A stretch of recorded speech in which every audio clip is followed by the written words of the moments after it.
హరే కృష్ణ. ఎవరిని తక్కువ చేసి మాట్లాడక. హరే కృష్ణ ఏంటి? ఎవరిని తక్కువ చేసి మాట్లాడక, ఎవరిని బాధ పెట్టక.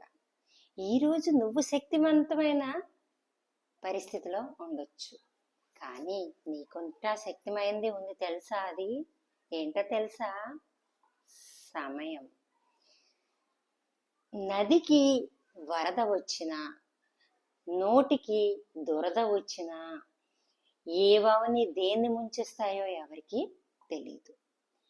నోటికి దురద వచ్చినా, నదికి వరద వచ్చినా దేన్ని ముంచేస్తాయో ఎవరిని తెలీదు. తస్మై జాగ్రత్త మాట్లాడినప్పుడు.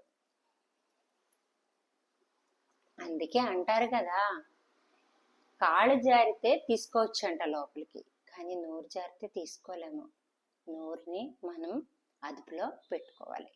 మా ఫ్రెండ్ మొన్న అందులో నా బెస్ట్ ఫ్రెండ్ ఫిలోసఫర్ అని, నోరు జారితే బంధాలు కూడా జారిపోతాయంట, జాగ్రత్తగా ఉండాలంట.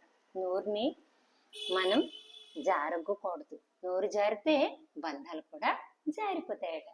ఇంతటితో సెలవు తీసుకుంటున్నాం. తస్మై జాగ్రత్త మాట్లాడినప్పుడు.